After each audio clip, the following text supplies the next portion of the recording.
Hello everyone, welcome back. In this discussion, we will start a new and very interesting topic. You will really enjoy this topic. I very much hope for that. And the name of the topic is electric flux. Before proceeding to electric flux, here we will study first area vector. We will study area vector. Now you all will say कि sir एक area ही था जो बचा था, आपने उस पर भी वेक्टर लगा दिया. बच्चों लगाना पड़ेगा एरिया वेक्टर. क्यों लगाना पड़ेगा उसको समझने के लिए मैं आपको एक एग्जांपल देता हूं. मान लो हमारे पास बच्चों की रिंग है और इसमें पानी का बहाव आ रहा है. मान लो पानी का बहाव ऐसे आ रहा है इस पेन की डायरेक्शन में. अगर ये रिंग ऐसे रखी हुई बच्चों, तो पानी का बहाव अगर ऐसे आ रहा है तो इस पर्टिकुलर रिंग में से पानी जो निकलेगा वो क्या हो जाएगा, मैक्सिमम. अगर मैं इसको बच्चों थोड़ा सा ऐसे कर दूं और मैं पानी के बहाव को सेम रखूं तो इसमें से जो पानी क्रॉस करेगा बच्चों वो क्या हो जाएगा, मिनिमम, दैट इज 0.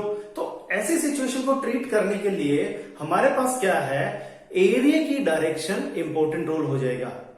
तो अगर एरिया की डायरेक्शन यहां पे इंपॉर्टेंट रोल प्ले कर रही है तो हमें क्या करना पड़ेगा बच्चों, इन पर्टिकुलर सिचुएशंस में एरिया को क्या ट्रीट करना पड़ेगा, वेक्टर ट्रीट करना पड़ेगा. तो उसे ही बोलते हैं हम एरिया वेक्टर. अब एरिया अगर वेक्टर है तो उसकी कुछ ना कुछ डायरेक्शन भी होगी. क्या डायरेक्शन होगी, मान लो हमारे पास ये एक्स, वाई, ये जेड और एक यहां पे ये रेक्टेंगुलर शेप है, having length L, breadth B. ठीक है, तो जो इसका एरिया हो जाएगा बच्चों वो क्या हो जाएगा, length into breadth n cap. N is the normal, meaning direction क्या हो जाएगी. मान लो हमारे पास बच्चों ये रेक्टेंगल है, ये क्या है, रेक्टेंगल. इसका एरिया क्या हो जाएगा, लेंथ मल्टीप्लाई बाय ब्रेड्थ. तो यही पर्टिकुलर शेप है यहां पे, having length L multiply by breadth. तो जो एरिया वेक्टर, एरिया हो गया वो हो गया लेंथ इंटू ब्रेड्थ. अब वेक्टर लगाना है, डायरेक्शन है, तो जो डायरेक्शन होगी बच्चों ये 2D फिगर्स है, ओपन सरफेसेस बोलते हैं इनको. तो इन सिचुएशंस में जो एरिया वेक्टर होगा जिस प्लेन में ये लाई कर रहा है उसके perpendicular, either in this direction और आइदर इन दिस डायरेक्शन और in this direction, perpendicular to the surface. The direction will be perpendicular to the surface along this or along this, both are correct. तो यहां पे जो n cap है that is normal to the surface, meaning LB अब किस plane में लाई कर रहे बच्चों को, XY प्लेन में. तो जो डायरेक्शन हो जाएगी एरिया वेक्टर की आइदर अलोंग z एक्सिस और अलोंग माइनस z एक्सिस. अगर z एक्सिस की बात करें तो हम क्या लगाएंगे वहां पे, k कैप, ये भी ठीक है. अगर हम नेगेटिव z एक्सिस की बात करें तो क्या लगाएंगे बच्चों, माइनस k कैप, ये भी ठीक है बच्चों. दोनों ही डायरेक्शन क्या है, ठीक है. तो जो हमारे पास बच्चों ओपन सरफेसेस हो जाएंगे that is 2D surfaces, that is 2D surfaces, और इनको क्या बोलते हैं, ओपन सरफेसेस.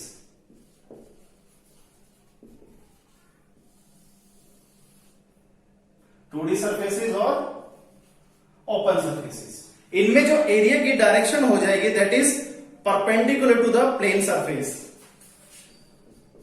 एरिया वेक्टर की डायरेक्शन क्या हो जाएगी, perpendicular to the surface. And both directions are correct. आप कहीं पे भी ले सकते हो बच्चों इसको, both directions are correct. You can take it in any direction. यहां पे मैंने आपको दिखा भी दिया, n cap normal to the surface either along z axis और नेगेटिव z एक्सिस. तो हमारे पास ये सरफेस है, इस डायरेक्शन में लो एरिया वेक्टर, इस डायरेक्शन में लो, दोनों ही डायरेक्शन क्या बच्चों करेक्ट है. अगर आपके पास स्क्वायर है, ये पर्टिकुलर स्क्वायर है, तो एरिया क्या हो जाएगा, side into side, direction along this, along this. अगर ये बच्चों ऐसे रखी हुई है, अलोंग अपवर्ड, अलोंग डाउनवर्ड, तो आप इसको जिस भी प्लेन में रखेंगे उस प्लेन के परपेंडिकुलर क्या हो जाएगा इसकी direction, either negative x axis either positive x axis. Perpendicular to the plane आपको इसका डायरेक्शन क्या करना है बच्चों, कंसीडर करना है. नेक्स्ट हम स्टार्ट करेंगे, अब इसी में थोड़ा सा डीप जाएंगे. 2D सरफेसेस से रिप्लेस करके हम आ जाएंगे बच्चों 3D सरफेसेस में. अगर 2D में आपके पास सर्कल है बच्चों, तो सर्कल के केस में भी एरिया क्या हो जाएगा, pi R square N cap, either in this direction और इन दिस डायरेक्शन। अगर ये सर्कल भी बच्चों ऐसे रखा हुआ है, आइदर अपवर्ड डायरेक्शन और downward direction, both direction are correct in case of 2D और open surfaces. Next we will proceed for 3D। Next we will proceed for 3D surfaces. तो उसको बच्चों में आपको एक बॉक्स लेके समझाऊंगा, यहां से आपको जल्दी समझ आएगा। मान लो मेरे पास एक बॉक्स है, क्यूब हो सकता है, क्यूबॉइड हो सकता है, ठीक है। हम कोई भी एक एग्जांपल ले लेंगे, मान लो मैं इसको क्यूब मान रहा हूं, ठीक है।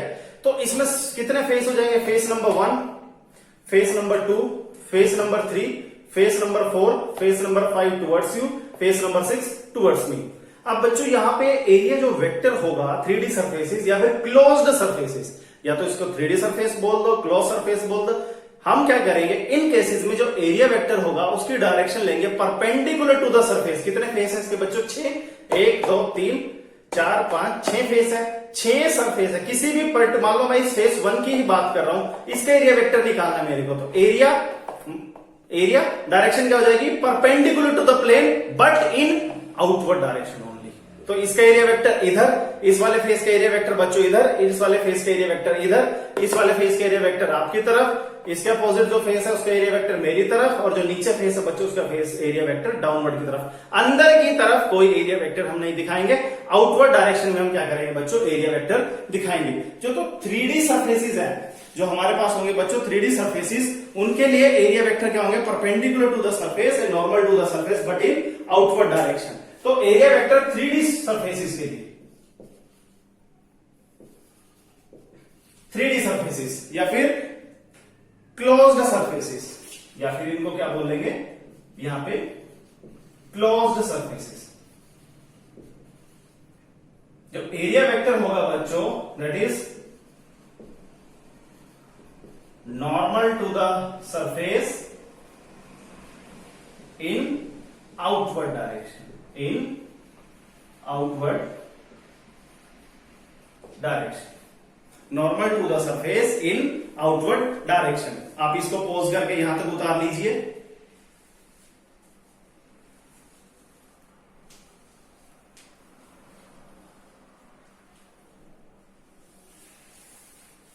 Okay, I hope area vector बच्चों आपको क्लियर हो गया है। तो मान लो आपके पास कोई सरफेस है, एरिया वेक्टर बच्चों इसका क्या हो जाएगा? ए वेक्टर, और ए वेक्टर किसके इक्वल लिखेंगे? Area into n cap. N cap positive axis के अलॉन्ग लो, नेगेटिव के अलॉन्ग लो। 2D सरफेसेस में both the direction are correct. 3D में आपको नॉर्मल टू द सरफेस तो रखना ही है, बट आउटवर्ड डायरेक्शन को आप क्या करेंगे यहां पे? कंसीडर करेंगे। किसको कंसीडर करेंगे? आउटवर्ड डायरेक्शन को। आई होप एरिया वेक्टर बच्चों आपको क्लियर हो गया होगा। नेक्स्ट हम बात करेंगे इलेक्ट्रिक फ्लक्स की। Now we will proceed with electric flux. अब बच्चों फ्लक्स जहां पे भी आएगा, यहां पे आ जाए, मैग्नेटिज्म वाले चैप्टर में आ जाए, तो फ्लक्स होता क्या है? पहले मैं उसको स्टेटमेंट की फॉर्म में लिखता हूं। It is defined as number of electric lines of force या फिर electric field lines crossing the area normally, crossing the area normally. Number of electric line of force crossing the area normally. Number of electric lines of force crossing the area normally.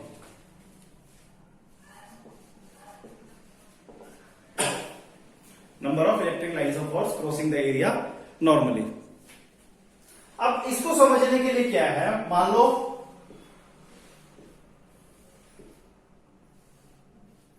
It is denoted with phi.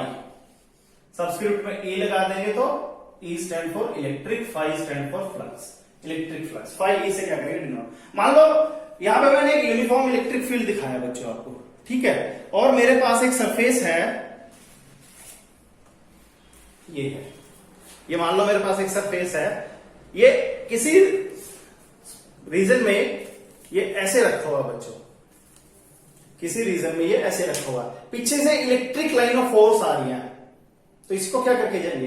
Cross. कितनी line cross करके गई है उसे बोल देंगे बच्चों flux. कौन सी line है? इलेक्ट्रिक लाइन ऑफ फोर्स है, तो हो जाएगा इलेक्ट्रिक फ्लक्स। तो कितनी लाइन क्रॉस करके गई है, मैंने इसलिए इसको बीच में से कट आउट किया है समझाने के लिए, कितनी लाइन इसको क्रॉस करके गई है वो है इलेक्ट्रिक फ्लक्स। अब अगर ये मान लो यहाँ पे फील्ड, जहां ये स्पेस है यहाँ पे फील्ड क्या है बच्चों? कांस्टेंट है, तो मैंने यहाँ पे इसको ये वाला एरिया रखा, तो इतने एरिया में से लाइंस जाएंगी, ठीक है। अब मेरे पास एक दूसरा कटआउट है, उतने ही इलेक्ट्रिक फील्ड में मैंने इसको रखा, इसमें क्या जाएंगे बच्चों? ज्यादा लाइन। तो हम क्या बोल सकते हैं? फ्लक्स क्या होगा? ज्यादा। कब? अगर एरिया क्या होगा? ज्यादा। तो दोनों में क्या रिलेशन आ गया? डायरेक्ट आ गया। तो जितना ज्यादा एरिया उतना ही ज्यादा क्या हो जाएगा? फ्लक्स, ठीक है। तो ये हमारे पास क्या हो जाएगा? डायरेक्ट रिलेशन हो जाएगा। दूसरा, अब मान लो इलेक्ट्रिक फील्ड बच्चों ऐसे है और ये ऐसे रखा हुआ है, ठीक है। तो फ्लक्स क्या होगा? मैक्सिमम। अगर मैं इसको ऐसे टिल्ट करता चला जाऊं तो फ्लक्स क्या होता रहेगा? घटता रहेगा और एक एंगल पे आके क्या हो जाएगा? जीरो। तो उस केस में बच्चे इलेक्ट्रिक फील्ड तो क्या होगा? इसी सिचुएशन में ऐसे मान रखा था मैंने, और जब मैंने इसको ऐसे टिल्ट कर दिया, ऐसे टिल्ट कर दिया, तो एरिया वेक्टर कहां चला गया? ऊपर। तो दोनों के बीच में एंगल क्या होगा? 90। तो 90 पे क्या है? मैक्स फ्लक्स क्या हो गया? जीरो। सेकंड, अगर ये ऐसे था, इलेक्ट्रिक फील्ड भी बच्चों ऐसे और एरिया वेक्टर भी बच्चों क्या हो जाएगा? नॉर्मल टू द सरफेस, इसी डायरेक्शन में हो जाएगा एरिया वेक्टर। तो दोनों के बीच में एंगल क्या हो गया? पैरेलल।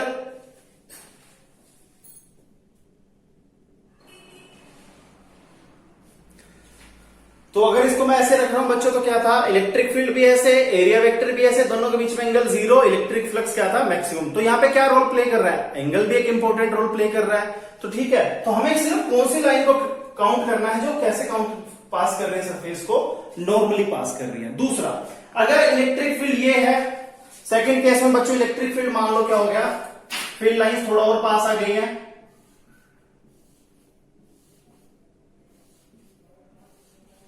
ठीक है। तो अब मैं ये कटआउट यहां पे रख रहा हूं, तो इसमें से ये वाला कटआउट यहां रख रहा हूं, ये वाला एरिया। तो कितनी लाइंस दिखा रहा हूं मैं? यहां से 2। अब मैं सेम यहां पे रख दूं इसको, तो कितनी पास हुई है बच्चों? इसमें से 4। तो फ्लक्स क्या हो गया? डबल। मीनिंग क्या है? यहाँ पे इलेक्ट्रिक फील्ड ई था, यहाँ पे ई डैश और ई डैश ज्यादा था, तो इलेक्ट्रिक फ्लक्स भी क्या हो गया? ज्यादा। तो यहाँ पे 3 फैक्टर निकल के आए जिन पे इलेक्ट्रिक फ्लक्स डिपेंड कर रहा है। पहला, एरिया पे। Second, angle between electric field and area. Third, electric field पे डिपेंड कर रहा है। तो उसी को देखते हुए हम क्या करेंगे? इलेक्ट्रिक फ्लक्स का एक फॉर्मूला बनाएंगे। वो कैसे बनेगा उसको डिस्कस करते हैं हम।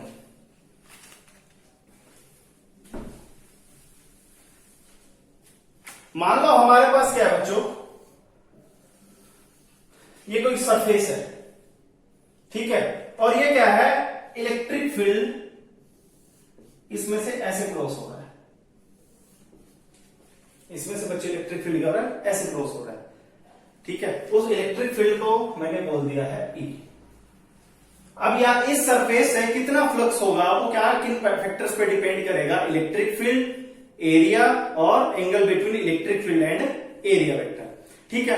अब वो फ्लक्स निकालने के लिए मेरे को इसका एरिया चाहिए, तो मैं एक स्मॉल एलिमेंट यहां पे एज्यूम कर लेता हूं।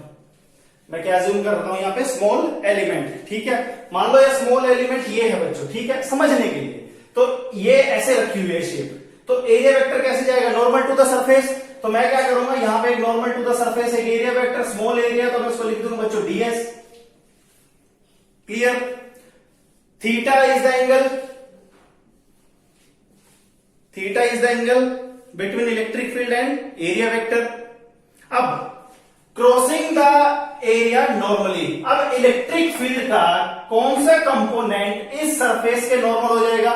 तो यहां पे कौन सा कंपोनेंट चला जाएगा? ई कॉस थीटा, उसके परपेंडिकुलर साइन थीटा।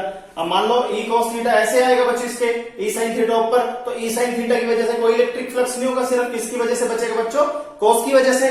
तो d phi electric flux that is E cos theta into d s that is E d s cos theta. D phi लिख देंगे यहां पे, और डी फाई कॉस आया बच्चों तो dot product E dot ds. This is the small electric flux. Complete electric flux क्या हो जाएगा बच्चों, phi, that is integration of d phi. तो ऐसे ऐसे छोटे छोटे एलिमेंट में ज्यूम करूंगा, ds ds ds ds ds, और सभी को क्या कर देंगे हम, integrate, that is integration of E dot ds. अब मान लो डीएस इलेक्ट्रिक फील्ड तो क्या है, कांस्टेंट है, तो इलेक्ट्रिक फील्ड तो क्या हो जाएगा बच्चों से बाहर, और डीएस का इंटीग्रेशन मान लो इस पूरे सरफेस का एरिया क्या है, एस, वो क्या हो जाएगा, ई डॉट एस।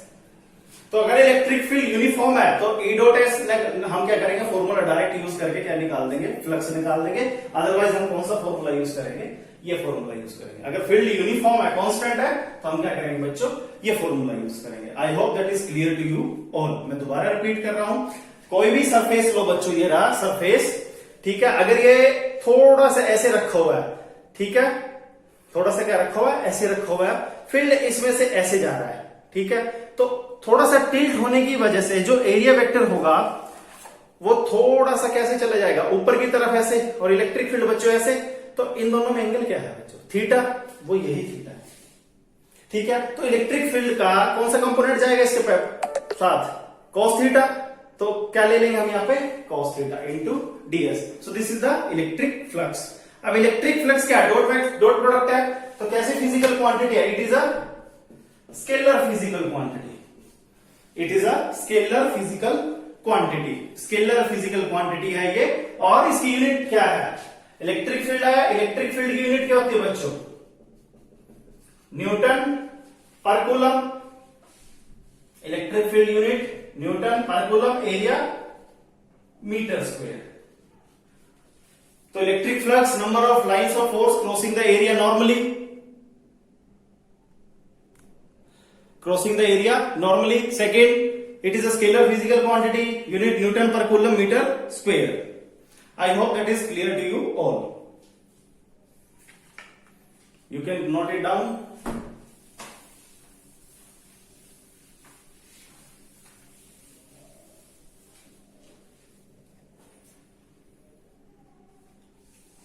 नाउ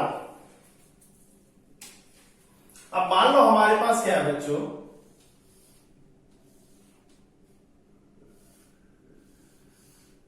ये कोई क्यूब है, यूनिफॉर्म फील्ड में रखा हुआ है, ठीक है। फील्ड इसके अंदर से भी जा रहा है, ई, ठीक है। कितना इलेक्ट्रिक फ्लक्स होगा हमें वो कैलकुलेट करना है, हमें क्या करना है, वो कैलकुलेट करना है। मान लो सेम यही बॉक्स है, इलेक्ट्रिक फील्ड ऐसे लगा दिया है, कांस्टेंट यूनिफॉर्म है वो। तो हमें निकालना है कि इलेक्ट्रिक फ्लक्स हर एक फेज से कितना है और टोटल कितना है, ठीक है। तो सबसे पहले इस फेज की बात करेंगे। इस फेज का एरिया वेक्टर बच्चों इधर, ठीक है, और इलेक्ट्रिक फील्ड इधर, तो दोनों के बीच में एंगल क्या हो जाएगा, 180 डिग्री। तो अगर मैं इस फेज की बात करूं, फेज फर्स्ट की, तो फ्लक्स क्या हो जाएगा, electric field into area into cos 180, that is minus E A. मान लो इसका एरिया क्या है, ए है, ठीक है। अब मैं इस फेस की बात करता हूं। इस फेस का area vector perpendicular to the surface in outward, इधर इलेक्ट्रिक फील्ड भी इधर, दोनों में एंगल 0 डिग्री। तो मैं फेस सेकंड की बात कर लेता हूं, that is 5 electric E A cos 0, E A cos 0 1, that is E A, ठीक है। अब मैं इस सरफेस की बात करता हूं, एरिया वेक्टर ऊपर की तरफ, इलेक्ट्रिक फील्ड बच्चों इधर की तरफ, दोनों में कितना एंगल 90, cos 90 0, ठीक है। तो मैं ऊपर वाले फेस को थर्ड लिखता हूं, तो 5 3 ई ए cos 90, cos 90 क्या हो जाएगा बच्चों 0, फ्लक्स क्या है 0। अब मैं नीचे वाले फेस की बात करता हूं, एरिया वेक्टर बच्चों नीचे की तरफ, इलेक्ट्रिक फील्ड इसी डायरेक्शन में है, angle again 90 degree, area vector नीचे, इलेक्ट्रिक फील्ड इधर, एंगल 90, cos 90 बच्चों 0। तो 5 4 भी क्या हो जाएगा 0। अब मैं सामने वाले सरफेस की बात करता हूं, ठीक है। सामने वाले सरफेस, एरिया वेक्टर बच्चों इधर, इलेक्ट्रिक फील्ड इधर, एंगल 90। तो सामने वाले सरफेस के लिए भी क्या हो जाएगा, वो फिफ्थ सरफेस 0 cos 90। पीछे वाले सरफेस के लिए, पीछे वाले सरफेस के लिए एरिया वेक्टर मेरी तरफ, इलेक्ट्रिक फील्ड इधर, अगेन एंगल 90 डिग्री। मैं इसको थोड़ा टिल्ट करके दिखा रहा हूं आपको, तो 90, तो 5 6 भी 0।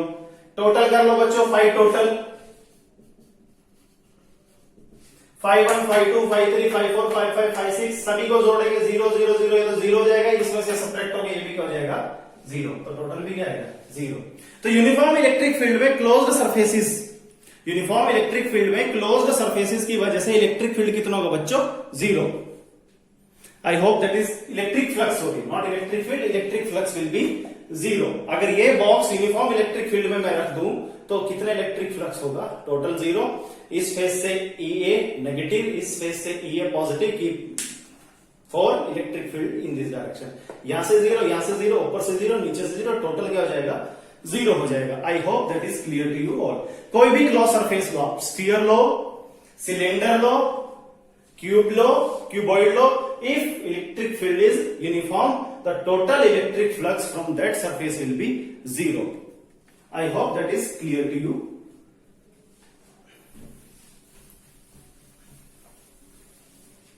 Next, we will proceed further and we will start the most important topic from the exam point of view.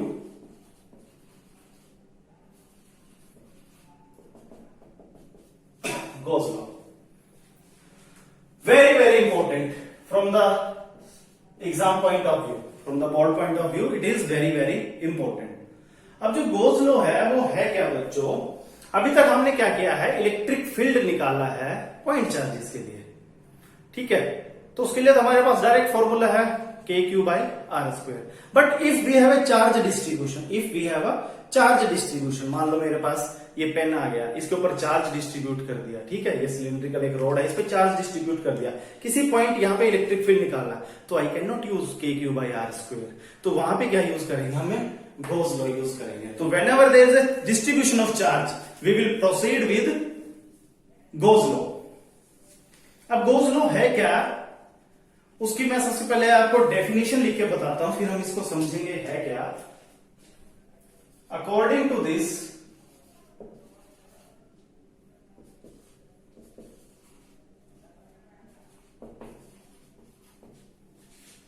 this law,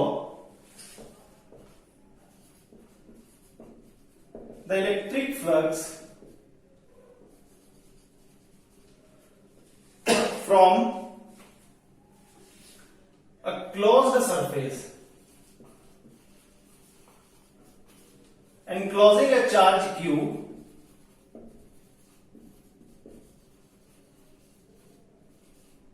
is equal to the 1/epsilon naught times the charge enclosed। मान लो क्या है, आपके पास ये कोई closed surface है, आपको इस closed surface के अंदर एक Q चार्ज रखा हुआ है, तो इस क्लोज्ड सरफेस ने कितने चार्ज को एनक्लोज किया, Q चार्ज को।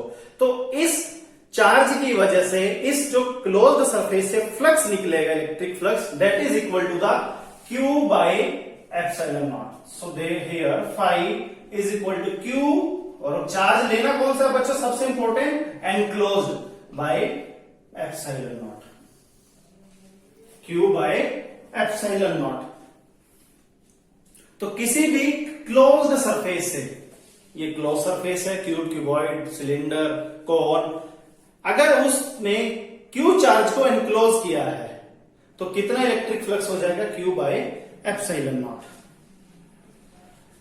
So this is the Gauss law, this is the Gauss law।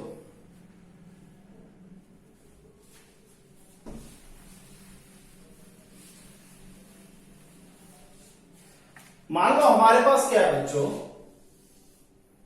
एक स्फीयर है, ठीक है,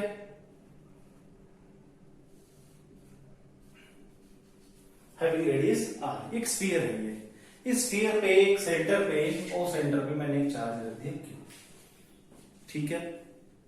कितना इलेक्ट्रिक फ्लक्स होगा वो हम फाइंड आउट करते हैं, मैथमेटिक्स करते हैं यहां पे।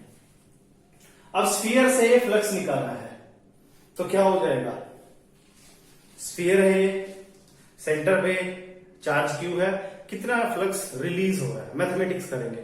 d5 is equal to E dot ds वाला फॉर्मूला हम यहाँ पे यूज करते हैं।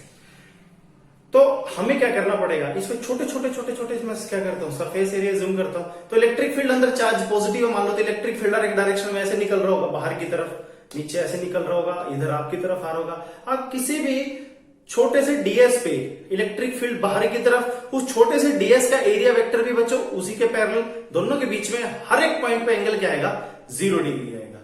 मैं दोबारा रिपीट कर रहा हूं, इस बॉल पे मैं छोटे छोटे एलिमेंट ds एज्यूम करूंगा, सभी की वजह से d5 निकाल के उनको मैं क्या कर दूंगा, टोटल कर दूंगा। तो सभी ds का एरिया वेक्टर क्या होगा, आउटवर्ड डायरेक्शन में इधर जाएगा, इधर जो ds होगा उसका आपकी तरफ आएगा, इधर जो ds होगा मेरी तरफ, नीचे जो ds होगा स्मॉल एरिया इधर। तो सभी ds से इलेक्ट्रिक फील्ड भी क्या होगा, पॉजिटिव चार्ज है बाहर की तरफ आ रहा होगा, दोनों के बीच में एंगल क्या हो जाएगा बच्चों, 0 डिग्री। तो मैं एक ऐसा ही स्मॉल एलिमेंट ds यहां पे एज्यूम कर लेता हूं, ठीक है। ये हो गया ds। इलेक्ट्रिक फील्ड इस चार्ज की वजह से इस यहां पे वो भी किधर जाएगा बच्चों, इस डायरेक्शन में ds का, ये मान लो ds है एरिया वेक्टर, ठीक है। आप ये मत समझ रहे ना कि ये इसकी डायरेक्शन है, ठीक है, ds भी इसी डायरेक्शन में आएगी, ठीक है। स्मॉल एरिया, ठीक है। तो स्मॉल एरिया पे इलेक्ट्रिक फील्ड भी क्या होगा, उसी डायरेक्शन में, दोनों बीच में एंगल क्या हो जाएगा, 0। तो इस स्मॉल एरिया की वजह से मैं d5 निकालता हूं, that will be e ds cos theta, that is e ds cos theta, कितना डिग्री है बच्चों, 0, that is e ds।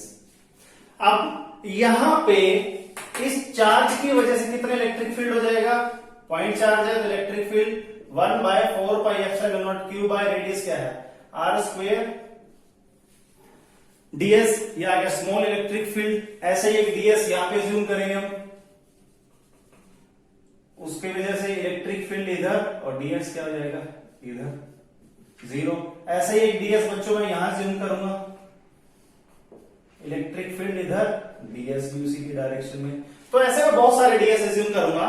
Total flux क्या हो जाएगा बच्चों, integration of d5।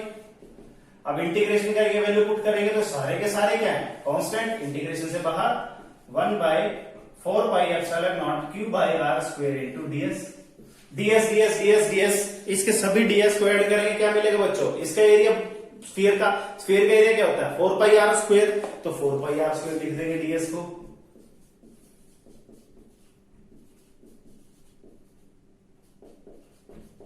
Four pi R square से 4 पाई आर स्क्वायर कट गया, क्या बचेगा, q बाय एप्सिलॉन नॉट। और ये q कहां था, इस स्फीयर के अंदर, तो इस q को क्या बोलेंगे यहाँ पे, q एनक्लोज। तो यहाँ पे हमने क्या किया है, गोस लॉ को ही हम क्या अज्यूम कर सकते हैं, प्रूव किया, किसके लिए, सिमेट्रिकल फिगर के लिए। तो आपके पास ऐसी कोई भी फिगर हो, स्फीयर हो, कॉन हो, सिलेंडर हो, क्यूब हो, क्यूबॉइड हो, तो आप क्या कर सकते हो, गोस लॉ को वहां पे अप्लाई कर सकते हो। तो गोस लॉ इज एप्लीकेबल देयर। तो this is just a proof. We can assume this is the proof for, I have taken just one symmetrical figure. We can proceed for any closed surface. This law is 100% applicable there. But what you have to keep in your mind pertaining to this,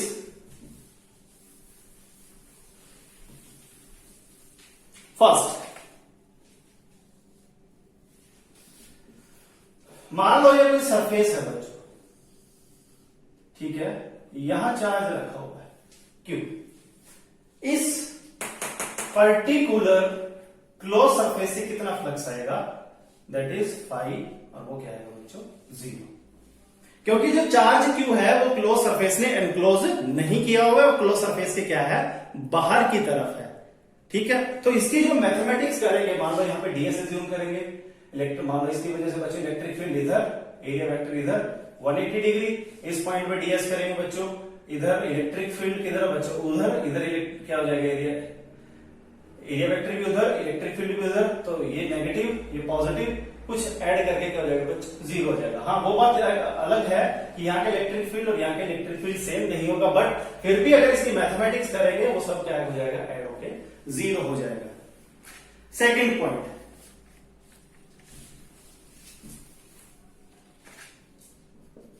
second point क्या है, मान लो कि close surface है, बाहर charge रखा हुआ Q1 Q2, अंदर बच्चों रखा हुआ Q3 Q4 minus Q5 Q6। Flux निकालना है। सबसे पहली बात, जो इस क्लोज सरफेस के बाहर के चार्ज है इनकी वजह से कोई फ्लक्स नहीं होगा। टोटल क्या होगा, Q3 plus Q4 taking the sign of the charge plus Q6 by epsilon naught. अगर टोटल चार्ज एनक्लोज की बात करेंगे तो वो बच्चों ऐसे निकलेगा। अगर आप इलेक्ट्रिक फील्ड की बात करेंगे, phi that is integration of d phi that is integration of a dot d s. तो जो इलेक्ट्रिक फील्ड इस मैथमेटिक्स से करके निकालेंगे, तो इलेक्ट्रिक फील्ड बच्चों आपको कहां पे, इस बॉडी के अंदर जो लेना पड़ेगा वो नेट लेना पड़ेगा। Q3 Q4 Q5 Q6 सभी का यहां पे जो इलेक्ट्रिक फील्ड होगा बच्चों वो होगा नेट इलेक्ट्रिक फील्ड। मीनिंग आप जस्ट इन चारों चार्जेस की वजह से इलेक्ट्रिक फील्ड नहीं लोगे, क्योंकि आपको इन दोनों चार्जेस का इलेक्ट्रिक फील्ड भी क्या करना पड़ेगा, लेना पड़ेगा, तब आपको E डॉट ds करना पड़ेगा। बट अगर आप direct Q by epsilon not का फॉर्मूला लगा रहे हो तो आप बाहर के चार्जेस को नहीं कंसीडर करोगे, आप जस्ट बॉडी में कितना चार्ज इंक्लोज किया है उसको कंसीडर करोगे। नेक्स्ट पॉइंट,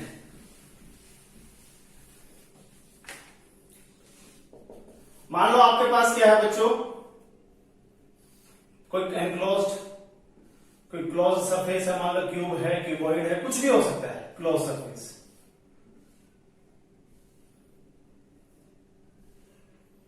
इसके अंदर एक डाइपोल रख दिया, minus Q plus Q. Flux क्या हो जाएगा, total charge positive minus Q by epsilon not, और वो क्या हो जाएगा, जीरो। तो अगर किसी चार्ज क्लोज्ड सरफेस में बच्चों डाइपोल को एनक्लोज किया होगा, किसको, डाइपोल को एनक्लोज किया होगा, डाइपोल, तो फ्लक्स कितना निकलेगा बच्चों, उसमें से जीरो। फ्लक्स क्या हो जाएगा, जीरो। नेक्स्ट केस,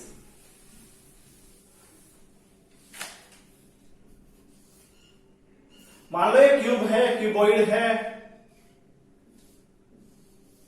सीबीएसई में पूछा जाता है। मान लो एक क्यूब है, इसने अपने सेंटर पे या अपने अंदर क्यू चार्ज को एनक्लोज किया हुआ है, तो टोटल फ्लक्स क्या होगा, phi total that is Q by epsilon naught. First part बिल्कुल ठीक है। सेकंड यहां पे ऐड करेगा flux from any of the face, flux from any face. इसके सेंटर पे चार्ज है, total flux Q by epsilon naught. Any of the face से निकालना है बच्चों, एनी ऑफ द फेस, कितने फेस है, 1 2 3 4 5 6, 6 फेस है। टोटल कितना बच्चों, क्यू बाई एप्सिलॉन नॉट, तो एक फेस से कितना हो जाएगा, 1/6 इंटू टोटल क्या है, Q by epsilon not. Same कहां पे एप्लीकेबल होगा, क्यूबॉइड के केस में भी क्या होगा बच्चों, सेम ही एप्लीकेबल रहेगा। तो आई होप आपको गोज लो और उसको यूज कैसे करना है वो आपको क्लियर है। एक चीज और है, मैं आपको यहां बताना चाहूंगा, न्यूमेरिकल्स में बड़ी इंपॉर्टेंट है वो। फिफ्थ, मान लो आपके पास कोई सरफेस है, ये एक और सरफेस है, इस सरफेस ने Q1 एनक्लोज किया हुआ है, Q2, और इस सरफेस ने एनक्लोज किया हुआ है Q3। ठीक है, ये सरफेस S1 है, ये सरफेस S2 है। So what is the flux from phi S1, surface 1। तो सरफेस 1 ने बच्चों आप जब निकाल रहे हो तो सरफेस 1 से टोटल चार्ज कितना एनक्लोज हुआ है, Q1 and Q2, Q1 plus Q2 by epsilon not. Clear. Surface S2 से कितना एनक्लोज हुआ है, अब सरफेस S2 का निकालते हुए सरफेस S2 ने कितने चार्ज एनक्लोज कर लिया अपने अंदर, 1 2 3, तो तीनों को ऐड कर दो बच्चों, Q1 Q2 Q3 by epsilon naught. तो I hope that is clear to you all. And this is the electric flux in the Gauss law. In our previous discussion, we will discuss the application of Gauss law, and this Gauss law is very much important from board point of view. Thank you very much.